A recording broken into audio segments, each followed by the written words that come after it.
Graça e a paz, amém? Normalmente lá na igreja, quando eu saúdo, a resposta do pessoal é um pouquinho mais forte. Não sei se vocês estão com algum problema, não. Vou tentar de novo, tá bom? Bom dia, irmãos. Melhorou bastante. Graça e paz, amém? Amém. Eu sou pastor há 23 anos, sou da Igreja Presbiteriana do Brasil. Moro em Recife, onde eu nasci. Sou pastor de uma igreja chamada Igreja Presbiteriana das Graças. Tem o site dela aí, se vocês quiserem acessar. Tem no Instagram, Facebook, e assim vai, essas redes sociais todas. A gente transmite o culto lá pela internet, né? E os cultos todos estão gravados também, se vocês quiserem depois acessar e assistir. Tem a ipegracas.org.br. É o site, né? O título do site. Tem também no YouTube o nosso canal. A Igreja Presbiteriana das Graças é a maior igreja presbiteriana do Nordeste. Presbiteriana, né?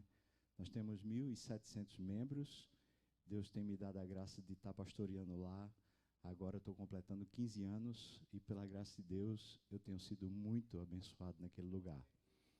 Eu vim para cá esse período, passar um mês, cheguei aqui dia 7, vou, se Deus permitir, até o dia 7 de junho, estar aqui na cidade de Tampa. Eu vim a convite de Franklin e Janaína, que muito graciosamente estão cedendo a casa deles e o espaço e o conforto para poder eu estudar. Na verdade, eu venho fazendo há 4 anos um curso lá em São Paulo, um curso modular, e agora eu estou concluindo. Eu preciso fazer a minha tese final, então eu estou aqui para concluir isso, e tem sido um tempo muito bom. Uma surpresa muito boa, que eles já tinham falado muito bem aqui da igreja, foi poder vir aqui, conhecer vocês, participar do culto no domingo passado e participar do estudo também na sexta-feira lá com o pastor, esqueci o nome, Demian. O estudo na sexta-feira, muito bom. Domingo passado a gente teve um almoço ali comunitário na casa de Mazinho e foi muito legal também. É muito bom estar com vocês, né? Eu estou me sentindo em casa, apesar de estar nos Estados Unidos, né? Essa talvez seja a 20ª vez que eu venho aqui e, pela graça de Deus, sempre tem sido um tempo de restauração, porque eu venho de férias. E quando você vem de férias, você vem para descansar, né? Então, eu tenho aproveitado esse tempo. Irmãos, muito obrigado. Eu queria agradecer também ao pastor pela confiança e o privilégio de poder estar aqui. Compartilhar a palavra sempre é muito bom para mim. Eu queria convidar você a abrir sua Bíblia, se você puder, no Evangelho de Marcos, no capítulo 7. E se puder também, deixe a Bíblia aberta. Evangelho de Marcos, capítulo 7. Nós vamos ler a partir do versículo 24 até o versículo 30.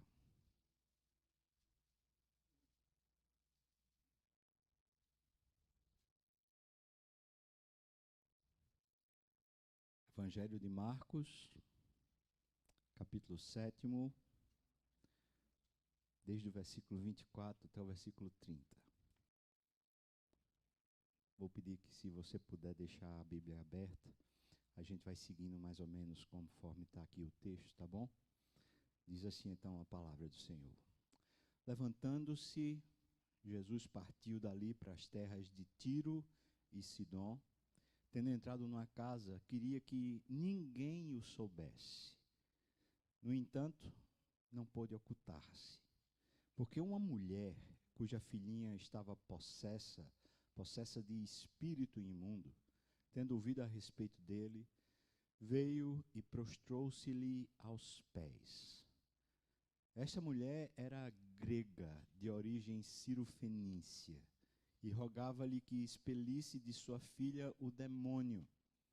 Mas Jesus lhe disse: deixa primeiro que se fartem os filhos, porque não é bom tomar o pão dos filhos e lançá-lo aos cachorrinhos.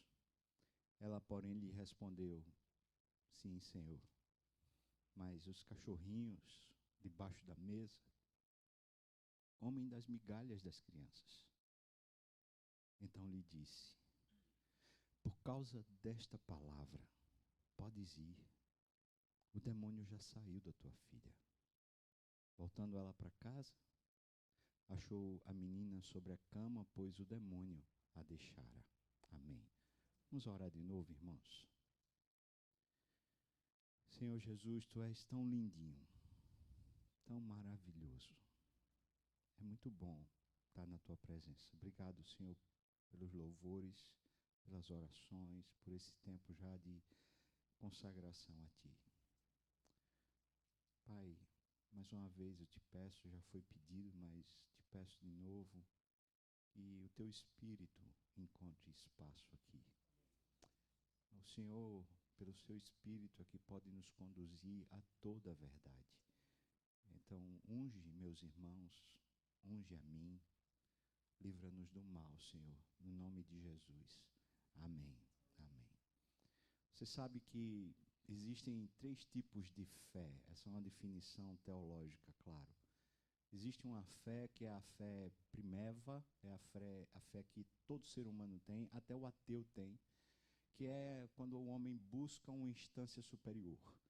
É quando o homem está querendo alguma coisa que seja maior do que ele, alguma coisa que possa ajudá-lo, que possa compreendê-lo, que possa tirá-lo de uma situação ruim.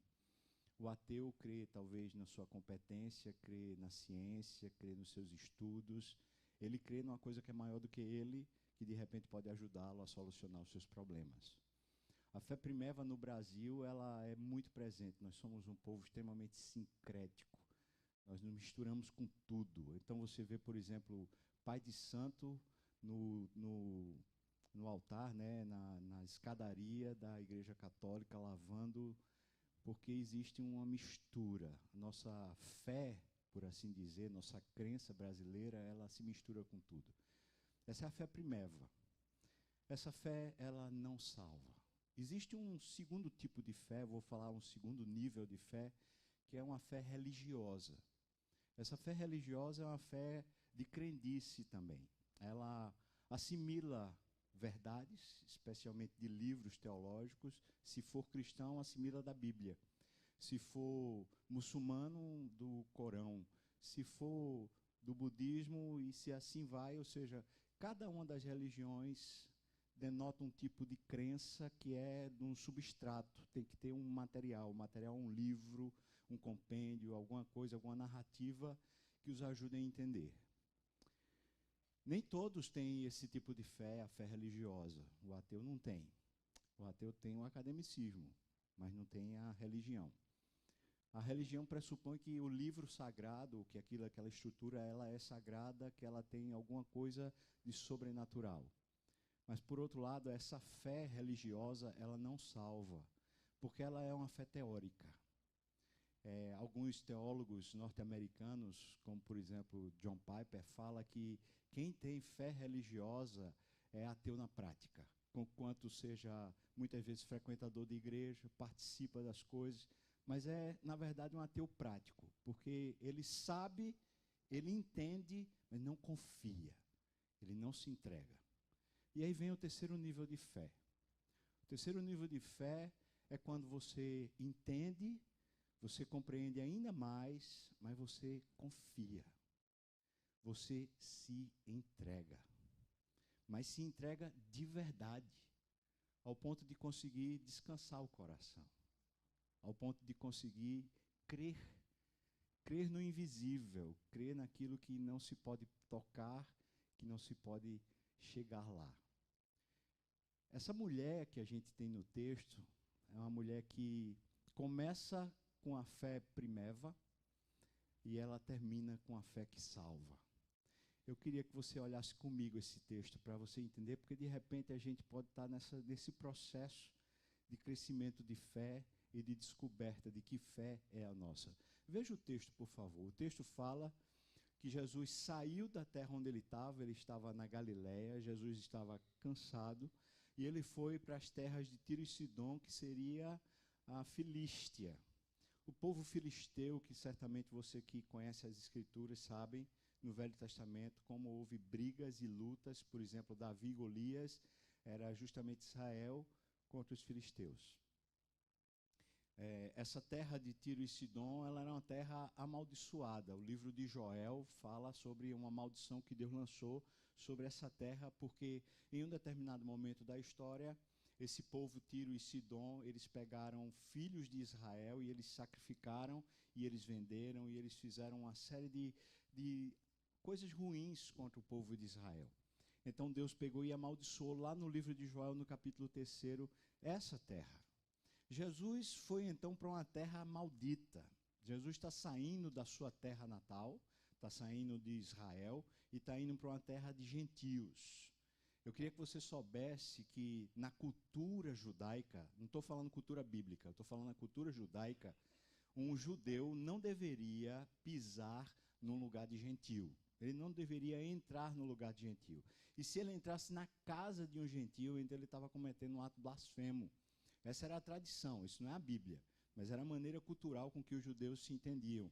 Jesus, portanto, está, de alguma maneira, fazendo uma coisa que não seria cabível dentro da cultura dos judeus. Ele está indo para uma terra de gentios, uma terra amaldiçoada. Mas muitos teólogos que falam a respeito desse texto, eles não se equivocam dizendo que Jesus foi para lá porque ele queria descansar. Você conhece essa palavra, irmão? Sim ou não?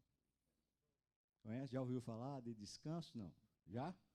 Já mesmo? Jesus cansava. Jesus seguia o mesmo ritmo que o Pai tinha seguido. O Pai fez toda a terra, toda a criação, em 6 dias. Não é isso que a Bíblia diz? Sim ou não? Sim ou não? 6 dias. E no 7º ele fez o que, irmãos? Ele descansou. Alguns falam, o 7º dia não foi um dia de criação, mas foi também um dia de criação. No 7º dia Deus criou o descanso. Diga comigo, descanso. É divino. Diga, por favor, é divino. Faz parte da estrutura da nossa criação. Diga, faz parte da estrutura da nossa criação. Jesus seguia esse fluxo. Jesus trabalhava muito, mas não pensa que ele trabalhava pouquinho, não, porque Jesus trabalhava demais, mas demais da conta. Muitas vezes ele ia de madrugada, antes do sol nascer, até a outra madrugada. Relatos e mais relatos, como por exemplo, quando você lê a narrativa de Lucas capítulo 14, você vê e fala assim, ufa, que esse cara não cansa? Porque ele passa, por exemplo, 3 dias praticamente sem dormir, atendendo pessoas. Jesus cansava. Jesus trabalhava, e trabalhava pra caramba. Ele não era um ocioso, um cara que ficava ali no canto só olhando para o mundo e pensando. No entanto, ele tinha também o lugar do descanso dele. Vez por outra, os discípulos acordavam, procuravam Jesus. Cadê Jesus? Jesus tinha saído para orar. Ele subia um monte, se ausentava, ele ia descansar. Ele não só descansava subindo um monte para orar, mas ele descansava no sábado, como era o costume dos judeus. No Shabá, Jesus ia para a sinagoga. Agora, você consegue imaginar, pensa só, um mestre dos mestres, um senhor dos senhores, aquele que é o verbo, o logos, aquele que é a palavra encarnada. Imagine ele ir para uma reunião de culto, onde ele se senta para ouvir pessoas pregando sobre a palavra. Quer dizer, parece totalmente equivocado. Como é que ele faz isso? Ele faz isso porque ele é homem e está ensinando a mim e a você como a gente vive. Não vive só de trabalhar, irmão. Amém ou não? Porque nem só de pão viverá o homem. Amém? Nem só de pão, nem só de trabalho, nem só de esforço, nem só de suor viverá o homem, mas de toda palavra que procede da boca do Senhor. E a palavra que procede da boca do Senhor fala para você trabalhar e fala para você descansar. Jesus está indo descansar. E o texto diz para nós que ele foi até uma casa. Ele entrou numa casa e ele não queria que ninguém soubesse. Eu não sei que casa é essa, o texto não fala, não tem ninguém que fale a respeito de quem era essa casa, certamente um conhecido, ou dele ou dos discípulos. Jesus entra naquela casa, e quando Jesus entra naquela casa ali, ele pede que, por favor, não falem para ninguém que ele está lá. Ele está querendo descansar. Por favor, deixa eu descansar um tempinho aqui. Fala para ninguém não, tá? Os discípulos vão servir como se fosse uma espécie de para-choque. Eles vão ficar entre Jesus e qualquer pessoa que queira interromper o descanso dele. Portanto, eles chegaram em comitiva, eles estão na casa de alguém que a gente não sabe o que é. Jesus está no interior da casa, enquanto os discípulos estão cuidando para que ninguém venha atrapalhar o descanso de Jesus. É mais ou menos essa perspectiva. Ninguém soubesse, por favor, não informa ninguém, tá? Não fala para ninguém que eu vim para cá. Tá bom, Jesus então está lá descansando, mas o texto diz, no entanto, Jesus não pôde ocultar-se. Ele não pôde ocultar-se porque existia uma mulher que estava com um problema gigante e ela ouviu falar. Diga comigo, ouviu falar, por favor. Ouviu falar, vamos lá? Ouviu falar. Ela não viu, ela não teve nada nela, não teve nada na história dela, mas ela ouviu falar de que esse judeu, esse homem era diferenciado e ele fazia coisas que jamais ninguém tinha ouvido falar. E dentre as coisas que Jesus fazia, ele expelia demônios. Ela está com um problema gigante, ela ouviu falar dele, e o texto diz que ela não deixou Jesus descansar, ela não deixou Jesus ocultar-se. Ela foi para o encontro de Jesus. É isso que está dizendo o texto. Versículo 25, por favor, dê uma olhada. Diz, uma mulher cuja filhinha estava possessa de espírito imundo. Essa palavra que é usada por Marcos como espírito imundo, é justamente como o judeu chamava o demônio. O judeu nomeava o demônio de espírito imundo. Ele não usava essa nomenclatura demônio, porque essa nomenclatura demônio era usada apenas pelos gentios, pelos povos pagãos. Então a narrativa está dizendo, a partir de um discípulo, a partir de alguém que é judeu, olha, tinha uma mulher que estava lá na porta porque ela queria se encontrar com Jesus, porque a filhinha dela estava possessa de um espírito imundo. Essa é a narrativa judaica. Depois vai ser chamado de demônio porque é a narrativa da mulher, e a mulher não é judia. A mulher não tem nada a ver com a cultura de Israel. Mas preste atenção, porque o texto está falando para nós. Está dizendo que aquela mulher tinha um caos dentro da sua história, irmãos. E não é um caos pequeno. Quem aqui tem filho, filha? Quem tem? Quem? Ok, tá bom. Eu vou fazer uma pergunta que é daquelas bem difíceis. Mas imagina que você vai ter que optar. Deus falou com você e disse, olha, eu estou para trazer um grave mal para seu filho, para sua filha, mas eu quero que você escolha. Ou você terá seu filho com uma doença fatal, ou seu filho ficará endemoniado. Dentre essas duas coisas que são terríveis, Deus acho que nunca faria isso com ninguém, mas imagina que Deus está fazendo isso com você e você escolhe o quê? Você escolhe que seu filho esteja com a doença terminal, ou você escolheria que seu filho estivesse com demônio? A minha escolha está feita já. Eu diria, Deus, é melhor que meu filho esteja com a doença terminal do que com um demônio no corpo dele. Você concorda comigo? Você também faria isso? Essa seria a minha escolha.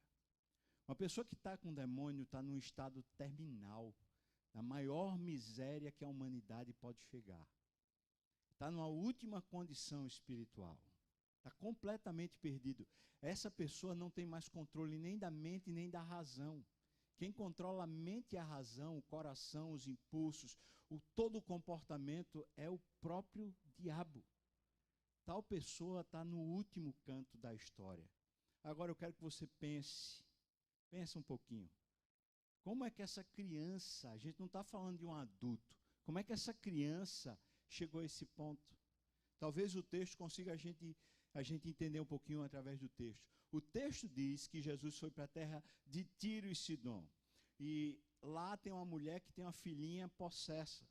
Essa terra de Tiro e Sidom tinha sido amaldiçoada por Deus, e essa terra de Tiro e Sidom era a terra de Jezabel. Você lembra de Jezabel ou não? Lembra, irmão? Jezabel lá do Velho Testamento, aquela miserável, a esposa de Acabe. A Bíblia usa a expressão falando sobre Jezabel, dizendo que Jezabel era feiticeira. Eu vou usar uma expressão mais brasileira, tá? Ela era macumbeira. Era mulher que acessava espíritos e fazia despacho de todo tipo, de tamanho e cor e jeito. Posso dizer para você, com base na história, é que naquela terra a religião oficial era a religião da macumba. Era a religião de se oferecer a espíritos demoníacos. Sabe-se lá o que foi que aconteceu na casa dessa mulher. Mas uma coisa é fato. Na casa dessa mulher, a sua filha foi tomada completamente por demônio. Talvez, estou falando que o texto está dizendo isso, mas talvez algum tempo atrás, essa mulher numa crise, num grave problema, ela foi lá e ofereceu sua filha aos demônios, como era o costume da terra onde ela morava, ela ofereceu, ela deu um passe na filha. Já ouviu falar disso? Não. Tomar um passe, dar um banho de água benta. Já ouviu falar desse negócio, irmão? Não, pronto. Talvez foi lá e toma, vai lá, põe para poder ver se resolve os problemas lá em casa. Essa menina está uma peste, essa menina está difícil, essa menina não responde, a menina é difícil. Então toma um passe para ver se acalma aí. E deu o passe, mas a menina foi endemoniada. Soluções que vão se buscando por causa do desespero, mas soluções sem Deus. Nessa busca dessa fé primeva, onde você, o que tiver à mão para tentar solucionar problema, você usa. O que tiver à mão. O texto está dizendo que a mulher foi até Jesus, porque ela estava com uma filhinha, é a expressão que está usando aqui, com um espírito imundo. E tendo ouvido a respeito de Jesus, ela veio, e o texto diz que ela prostrou-se-lhe aos pés. Essa atitude que essa mulher está tomando é uma atitude de reverência. Se prostrava aos pés diante de dois tipos de pessoas apenas. Ou se prostrava aos pés diante de um governador, que era, no caso, César, não um rei manietado como, por exemplo, Herodes, mas César, diante de César, que era o supremo imperador, que era um filho de Deus, segundo o costume da época, César, então, merecia que qualquer pessoa que chegasse diante dele se prostrasse. Isso quer dizer que a pessoa fosse até o chão, se ajoelhasse e pusesse o rosto em terra. Então, essa mulher foi lá, se prostrou, pôs o rosto em terra, mas ela não está diante de César. Mas a segunda pessoa com que alguém faria isso é se a pessoa estivesse diante de Deus.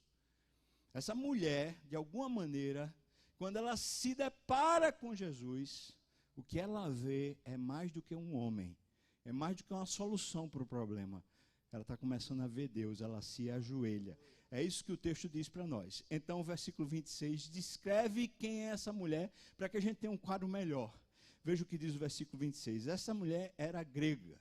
A expressão grega é usada aqui, não para dizer que ela era da Grécia, mas a expressão grega é para dizer que ela é gentia. Ou seja, que ela não tem parte nenhuma. Todos os que não eram judeus eram chamados de gregos nessa época, tá bom? Então ela é chamada de grega porque ela não é judia.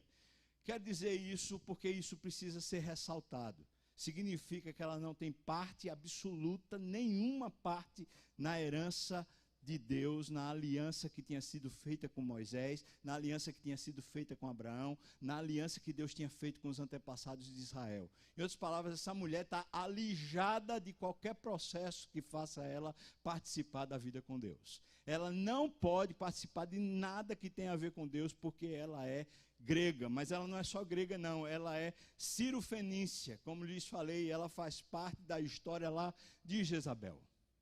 Ou seja, quando o texto começa a descrever quem é essa mulher, vai mostrando que ela não tem capital humano nenhum para poder, recurso humano nenhum para comparecer diante de Jesus. Ela não tem mérito nenhum para comparecer diante de Jesus. Ela não tem recurso nenhum para comparecer perante Jesus. Ela não tem condições nenhuma de comparecer perante Jesus. O texto está dizendo que ela era uma mulher imprópria, indigna, incapaz. Ela não podia estar fazendo o que ela está fazendo. Ela não podia, não era só uma questão de cultura. Ela não tinha acesso e não podia ter acesso, porque ela estava privada disso. Na história dela, ela era uma pervertida, uma perdida, ela estava totalmente aquém. Essa é a condição dela. E ela rogava ao Senhor Jesus que lhe expelisse demônio. Essa é a palavra dela. Ela não chama de espírito imundo, ela é sem nenhuma tradição nos costumes religiosos. Ela não tem nada a ver com a religião. ela só tem a ver com essa fé primeira, ela quer alguma solução, por favor, alguém me ajude, por favor, alguém me ajude, eu estou em desespero, a minha causa é terrível, a minha filha está cheia de demônios, eu não sei mais o que fazer, por favor, me ajude. Entretanto, irmãos, se você ler essa mesma narrativa no Evangelho de Mateus, lá no capítulo 15, o que você vai encontrar é que os discípulos estão impedindo que ela tenha acesso a Jesus. Então eles chegam a um ponto de dizer para o Senhor Jesus, por favor, despede essa mulher, porque a gente não aguenta mais, essa mulher está gritando. Sabe o que estava acontecendo? Eu vou explicar para você. Jesus está dentro de casa, essa mulher chegou até a porta da casa, ela não podia entrar naturalmente, os discípulos estão lá na porta dizendo, não, Jesus não está aqui não, Jesus não vai receber ninguém, ele está descansando, por favor, se ausente. Mas sabe o que essa mulher fez? Essa mulher fez um carnaval na porta da casa onde Jesus estava. Essa mulher fez um salseiro. Conhece essa expressão? Um salseiro? Sim ou não? Conhece, irmão? Sim? Essa mulher fez um negócio. Ela começou a gritar. A expressão que é usada lá em Mateus, que ela clamava, filho de Davi, tem compaixão de mim. É a maneira como ela gritava, a expressão que é usada é que ela gritava fazendo um escândalo. Essa é aquela mulher escandalosa. Está do lado de fora, imagine, Jesus quer ocultar-se, não quer que ninguém saiba, mas a mulher está na rua, gritando, Jesus, ô filho de Davi, cuida do meu caso, tem compaixão de mim. É o desespero. Você conhece isso? Você já, em algum momento, se sentiu assim? Onde não tem mais, nada mais, não tem quem solucione. Você já se sentiu assim? Eu vou lhes contar uma história pessoal. Eu tinha 18 anos e estava saindo de uma festa de 15 anos, o pessoal da igreja, peguei o ônibus, já era meia-noite. Entraram 3 assaltantes no ônibus e um deles, sei lá porquê, talvez ele me achou a pessoa que mais merecia levar um tiro e atirou em mim. Eu levei um tiro no ônibus, foi no meu abdômen, e aquele tiro me levou para uma cirurgia. A cirurgia não resolveu o problema. Eu fiquei internado no hospital durante 45 dias, 40 dias mais ou menos. E nesse processo, eu fui definhando. Meu corpo foi se debilitando, eu estava praticamente para morrer, precisei fazer outra cirurgia. O que aconteceu comigo foi que, dentro do hospital, eu ficava me lembrando, às vezes, quando eu me acordava assustado com o estampido daquele revólver que atirou em mim, porque eu me lembrava da feição da pessoa que atirou em mim. Eu me lembrava do jeito, eu me lembrava da ira que estava no rosto estampado dele. E aquilo me afetou tão gravemente que eu fiquei tão irado que eu tinha vontade de sair do hospital para matá-lo. Se eu vou me vingar. Esse caba safado, desculpa a expressão, irmão, mas vai ver. Eu precisava resolver aquilo.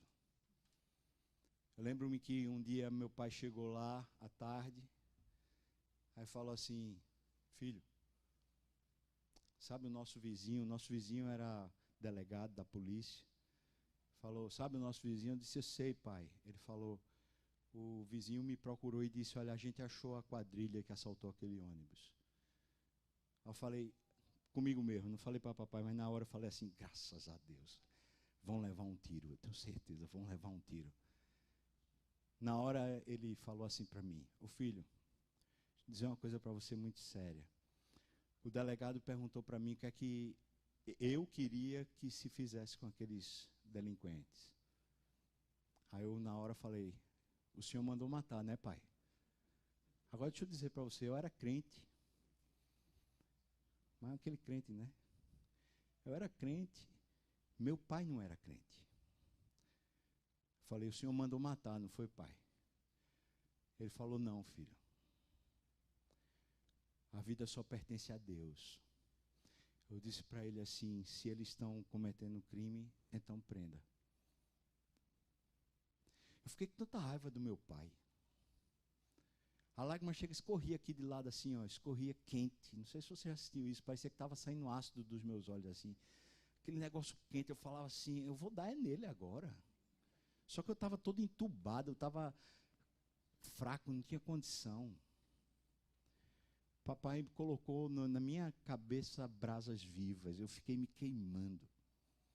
Papai foi embora à noite, e durante aquela noite eu orei muito falando, Senhor, estou vendo que ninguém me entende, ninguém sabe o que é que eu estou passando, eu estou aqui com um caos dentro, eu quero matar.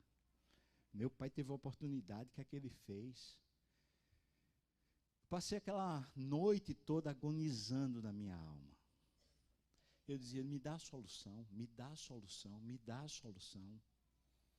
De madrugada, por volta ali das 5 horas da manhã, o sol já tinha nascido, e na janela que ficava bem visível da cama onde eu estava, na janela dava para ver as palmeiras, e o vento estava soprando, e as folhas das palmeiras estavam balançando.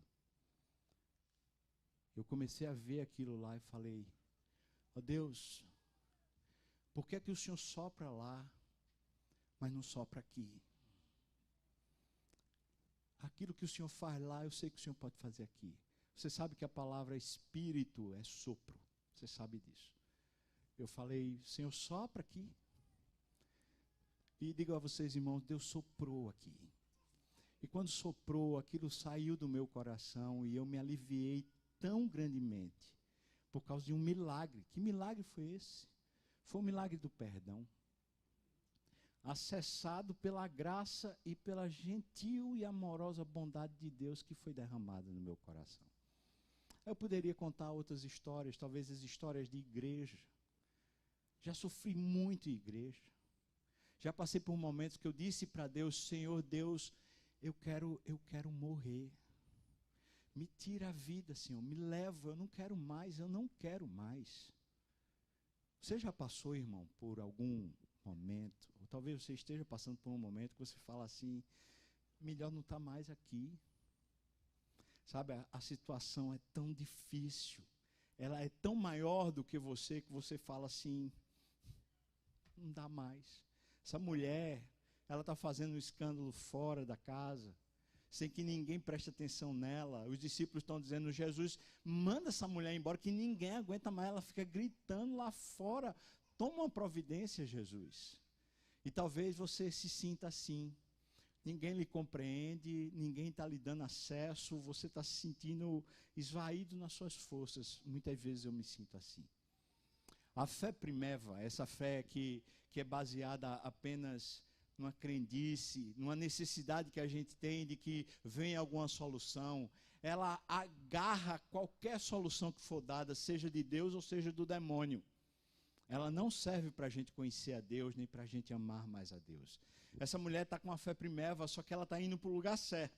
Ela está indo acessar a pessoa certa. Ela está indo conhecer a pessoa certa. E muitas vezes tem pessoas com as quais a gente convive, que estão nesse desespero, estão vivendo nessa crise, e a gente não as conduz para o lugar certo. A gente deixa as pessoas e fala, eu vou orar por você, mas a gente não traz Jesus para elas.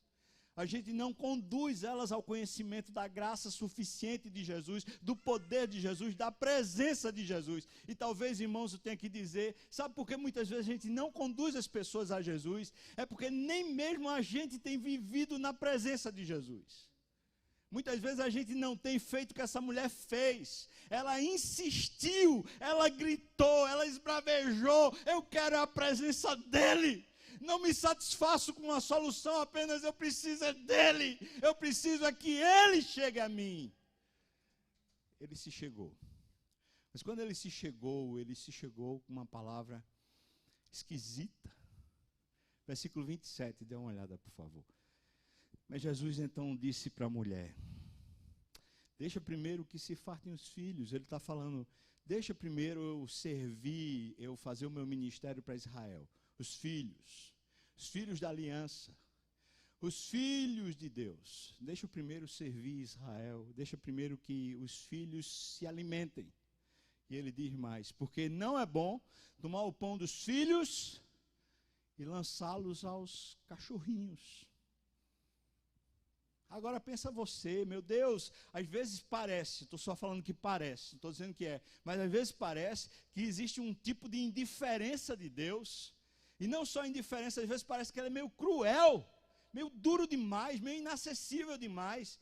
Que palavra é essa, Jesus, que o Senhor pode dar para uma mulher que está numa desgraça de vida como essa? Como é que o Senhor pode dizer um negócio desse para ela, chamá-la de cachorrinho? Talvez a gente não entenda bem. O que ele está citando é um provérbio que era usado na cultura. Os judeus chamavam todos os gentios de grego, mas chamavam também eles de cães. Essa é uma expressão.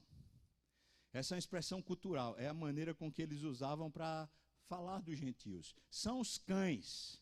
São os cães. Só que eles falavam de forma depreciativa. Naquela época existiam dois tipos de cães, por assim dizer. Os vira-latas que andavam pelas ruas eram os mesmos que estavam andando nos desertos, que estavam andando fora das cidades.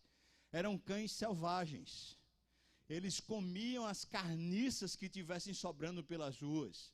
Os restos de alimento que as pessoas deixavam, eles simplesmente comiam. E eles eram bravos, eles eram ferozes. Se alguém se deparasse com um cão desse na rua, era para ter medo, porque talvez ele avançasse. E entendendo que muitas vezes os cães, eles não andam sozinhos, eles andam em alcateia. Então é perigoso um cão. Mas naquela época, raras exceções, mas acontecia. Tinha gente que conseguia domesticar um cão desse e começava a torná-lo um cão domesticado que ficava dentro de casa. Jesus está usando esse termo, essa terminologia a respeito daquela mulher. Está falando, você é um cão. Não vou dizer cadela, porque é pior ainda, né? Imagina você está chamando ela de cadela, né? Mas não, você é um cão. Mas você é um cão domesticado, que fica dentro de casa, que a gente alisa. Você até come, mas só depois. Se isso para você ajudar, a gente está vendo que não foi assim tão grosso quanto a gente imagina que foi. Mas eu falo para você assim, pensando muitas vezes no meu temperamento, porque eu sou aquela pessoa assim, intensa, né? Sou calmo, mas sou intenso ao mesmo tempo. Eu fico pensando assim, imagina eu estou com um problema desse, me deparo com ele, estou gritando lá de fora, pedindo audiência, pedindo que ele compareça. Quando ele sai dos aposentos, que vem a minha direção, na hora que ele me encontra ajoelhado. Me encontra prostrado com o rosto no chão. E na hora que ele me encontra assim, ele diz assim, você é um cachorrinho. Imagina. O que é que você fazia, irmão? Fala a verdade. Hã? Ah, irmão, tá bom. Eu estou aqui me esforçando, então vou para outro, sabe de uma coisa? Amém, irmão? É ou não é? Você já viu como nós brasileiros temos uma dificuldade imensa de ouvir a verdade? Temos uma dificuldade imensa de sermos corrigidos. Eu vou colocar uma expressão, que é uma expressão que eu sinto muito, eu sinto isso muito em mim mesmo. A gente tem uma dificuldade muito grande de ser colocado no lugar da gente. Sabe? E tem coisa que a gente precisa ser humilhado. Tem situação que a gente precisa ser colocado no lugar da gente. E uma das coisas que a gente precisa ser colocado no lugar da gente é a gente estar e entrar e buscar a presença de Deus. Essa mulher está diante da presença do Deus soberano, onipotente, o Criador dos céus e da terra. Ela está de joelho, ela não faz parte da aliança, ela não tem mérito, ela não tem condições, ela não tem graça. Ela está lá e ele está falando, você ainda está sendo gentil com ela. Você tem direito a ficar dentro de casa, mas você não tem direito ao tratamento dos filhos. Aqui eu quero entrar forte com você, porque eu sou gentil. Eu queria ser judeu. Na verdade, eu fui 2 vezes para Israel e quando eu estava lá eu vi como se fosse a minha casa. Eu falei, meu Deus, esse parece ser o meu lugar. Essa parece ser a minha casa. Eu me identifiquei fortemente. Não só porque o lugar é o lugar da Bíblia, mas porque aquilo parecia que tinha a ver com minha alma. Eu não sei explicar. Mas eu sei que eu não sou judeu. Na verdade, isso foi uma pesquisa histórica que eu fiz, que eu pensei assim, meu Deus, eu acho que eu sou judeu, e comecei a procurar meus ancestrais todos, porque eu queria ter um acesso para ir morar em Israel. Esse foi o meu plano. Eu tracei durante 2 anos um projeto de ir morar em Israel. Eu queria ser judeu, conquanto continuar sendo crente, tá bom? Um judeu messiânico. Eu adoro essa cultura, eu adoro o linguajar, eu adoro o hebraico, eu gosto desse negócio, eu queria estar lá dentro. Mas eu fiz a pesquisa toda. Sabe o que é que deu? Eu sou vira-lata, irmão. Eu sou vira-lata. Eu sou brasileiro, daquele que está todo misturado. Eu tenho negro no meu sangue, eu tenho índio no meu sangue, eu tenho português no meu sangue, eu tenho espanhol no meu sangue. Eu estou todo caboclo, sei lá o que chama. Eu não sei você, mas eu não tenho a mínima condição, mínimo direito, nenhum mérito de comparecer perante o Rei da Glória. Eu sou um vira-lata. Você é o quê? Eu não faço parte das alianças. Eu não posso estar na presença dele. Essa é a minha condição. Então, se ele chega e diz para mim, eu primeiro tenho que atender os filhos, você é um vira-lata. Ele está me colocando no meu lugar. E vou dizer para você, muitas vezes nós crentes não aprendemos a viver no nosso lugar com essa humildade que faz parte de conviver com Deus. Nós não temos direito, irmãos. Nós não temos direito ao pão que comemos. Não temos direito aos recursos que temos. Você diz, mas eu me esforço, eu me dedico, eu me luto, eu me esmurro. Você tem sido agraciado por Deus.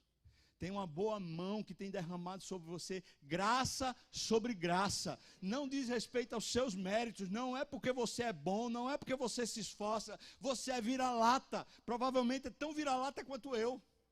Na sua história está tudo misturado dentro de você, e você quer comparecer diante do Rei da Glória, e você quer dizer, me manda o maná, eu tenho direito, eu tenho herança, eu sou da linhagem, você não é.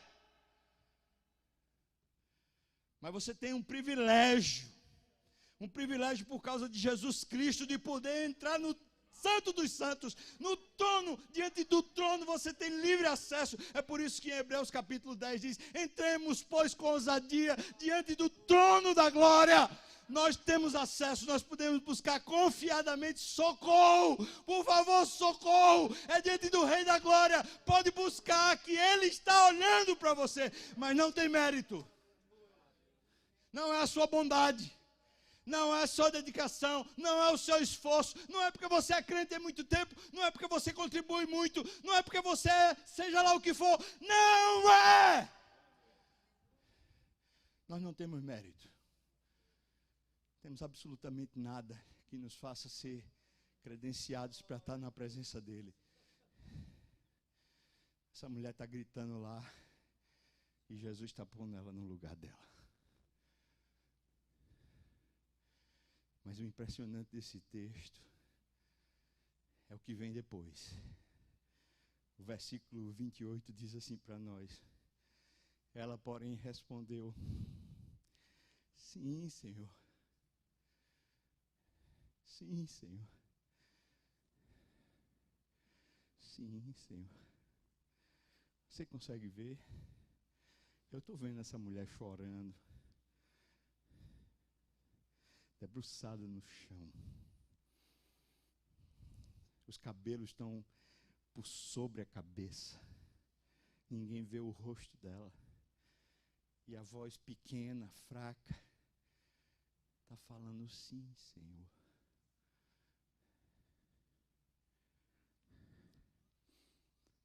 Como dizer sim, Senhor? Como? Ela não tem a solução dos seus problemas. Preste atenção, irmão. A filha dela não está curada. Ela não está atendida por ele. Ela simplesmente está na presença dele.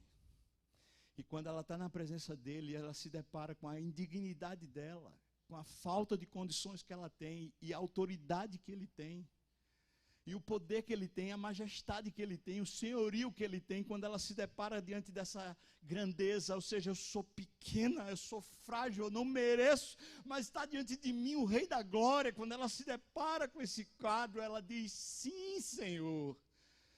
Ah, irmão, preste atenção, porque talvez seja essa a grande maravilha de andar com Deus, de estar em Cristo. Não é ter dele coisas boas, mas é ter Ele. Não é ter as bênçãos, mas ter a pessoa. Sabe, irmãos, o grande privilégio é esse, é que a gente pode dizer: sim, Senhor. Aconteceu, foi uma calamidade, mas sim, Senhor. Sabe, não teve solução para o meu problema, mas sim, Senhor. Sim, Senhor. Sim, Senhor. Aleluia, sim, Senhor. Não, eu não consegui resolver, ninguém conseguiu resolver, mas eu estou diante do Senhor, que é o Todo-Poderoso, e eu não mereço. Sim, Senhor. Sim, Senhor. Sabe, irmão, nós precisamos disso. Isso apazigua o nosso coração. Isso é a fé que salva.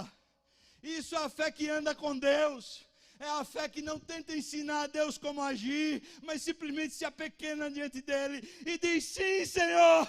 Pode ser do jeito que tu quiseres. Sim, Senhor. Eu preciso é só da tua presença. Sim, Senhor. Sim, Senhor.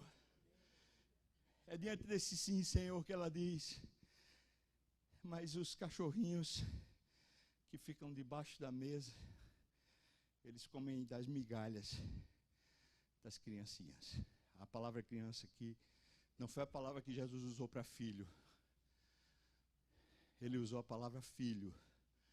Ela usou a palavra criancinha. E a distinção era que uma criancinha, quando comia à mesa, ela se lambuzava. Mas se lambuzava muito, porque a comida judia, não sei se você já percebeu, mas ela tem as porções, vários pratinhos, e tem muitos cremes, aí tem feijão, aí tem um creme lá de, sei lá o que, como é que eles falam lá, grão de bico e não sei o que, aquelas misturas todas, e tem pão, e tem bode, irmãos. Alguém gosta de bode, não? Tem ninguém do sertão, que só aqui. Pois é. Tem a galinha guisada, alguém conhece isso não? É galinha guisada, aquela galinha, né? Tem lá na mesa, então tá lá aquele negócio que lambuza ou não lambuza. Agora imagina, você não tem garfo e faca, não tem palitinho, não tem nada, é com a mão. Você pega lá o bode todo melado. Pega a galinha toda melada. Você pega os molhos, você molha tudo e à medida que a criança vai comendo, aquele negócio vai caindo no chão. É por isso que ela está falando as criancinhas. Sabe o que ela está dizendo que quer comer? É o sobejo. É o negócio que caiu da boca da criança. Caiu quando ela errou na boca e ficou melada e começou a escorrer e caiu no chão. A migalha de Jesus é mais poderosa do que os nossos maiores problemas. Uma migalha dele, irmão. Uma coisa que sobra dele, que cai da boca de alguém, de uma criancinha que for, é maior do que todos os nossos problemas. Ela está dizendo: eu não quero merecer. Será que você pode dizer isso? Hã? Será que você pode viver uma religião como essa? Eu não quero merecer. Eu só quero estar na tua presença. Eu não quero merecer. Eu quero desfrutar tua presença. Eu não quero merecer. Merecer tua bênção, merecer teu tratamento, merecer teu acolhimento. Eu não tenho como merecer. Mas eu estando na tua presença, uma sobrinha que vier, um nada que cair, já é maior do que todos os meus problemas. Ela está falando isso, olha, mas na verdade, debaixo da mesa a gente consegue comer migalhas quando uma criancinha deixa babar, deixa cair da boca dele. A gente come. O texto diz para nós assim no versículo 29.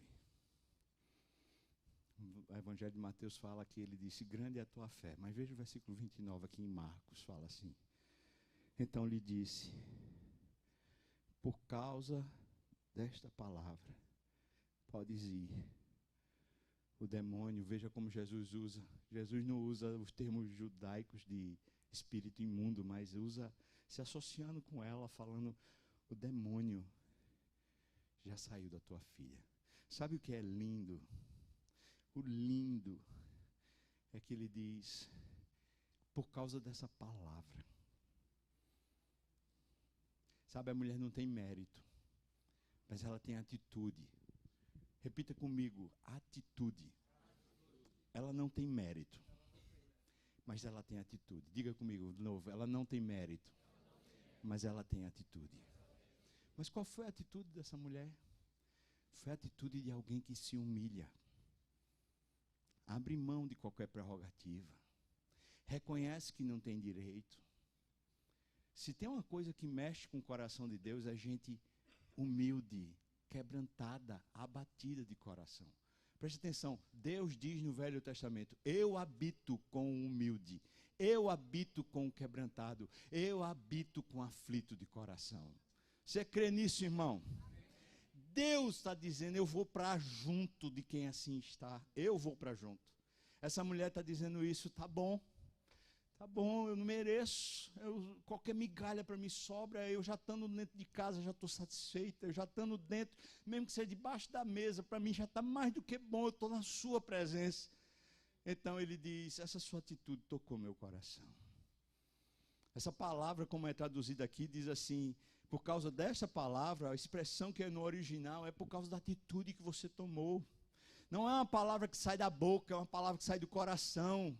Não se trata apenas de ter comportamentos religiosos, de você participar de cultos, de você ter atividades, de você ser generoso, você dá oferta, você dá roupa, você dá... Não se trata apenas das coisas que você faz, mas se trata de como faz, de dentro para fora, e não apenas simplesmente fazer, porque tem que fazer. Eu tenho que ir para a igreja, eu tenho que fazer o culto, eu tenho que não sei o quê. Não tem não. Você precisa no coração amar, doar de coração, entregar de coração, ser a sua vida e não apenas um comportamento. Se é o que habita na sua alma e não apenas um negócio que você faz para se livrar. Eu tenho que dar, eu tenho roupa demais no meu guarda-roupa, eu tenho que dar, eu tenho coisa demais para poder fazer, então eu vou fazer. Não é isso.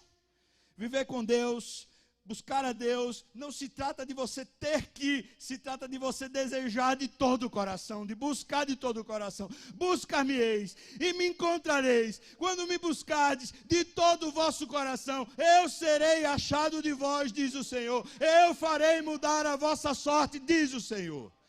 Não se trata, irmãos, não se trata de palavras que são ditas, de comportamentos que são sem alma, sem coração. Se trata de você fazer inteiro. Isso mexe com o coração de Deus. Gente que diz, eu não tenho direito, mas estar na tua presença é o meu maior prazer. Como cantamos aqui. A tua presença é o que eu mais quero, Deus. É o que eu mais quero. Jesus diz, isso me tocou. Quando ele usa a expressão lá em Mateus, ele fala, mulher, grande é a tua fé. Jesus está dizendo, houve fé que salvou essa mulher agora. Ela entrou aqui com uma fé primeva. Ela entrou com uma fé que é uma fé de crendice, que é uma fé que busca qualquer transcendente, qualquer solução para o problema. Mas quando ela compareceu na minha presença, o coração dela foi mudado. Ela não quer mais a solução dos seus problemas, ela quer a mim. Ela quer a minha vida, ela quer a minha presença, ela quer a mim. Tem diferença para você? Não só ter problemas solucionados por Deus, mas ter Deus, a presença de Deus, o toque de Deus, buscar a Deus. Sabe, irmãos, não estou falando de coisas e hábitos que são da religião, estou falando na vida pessoal. Então deixe-me confrontá-lo, permita-me confrontá-lo. Você busca a Deus? Você tem fome de Deus? Ou isso é só parte de um cântico, que a gente vem aqui, canta, celebra no domingo, e que bênção o culto dessa igreja. Que coisa maravilhosa a gente chegar na América e ter esse tipo de igreja, vivendo uma igreja viva, pelo menos aos meus olhos. Deus é que sabe. Mas que bênção. Mas deixe-me dizer, irmão, você ama a Deus? Se ama, como você concretiza isso? Você o busca, você lê a sua palavra, você ouve a sua voz, você medita, você ora, você está buscando o altar.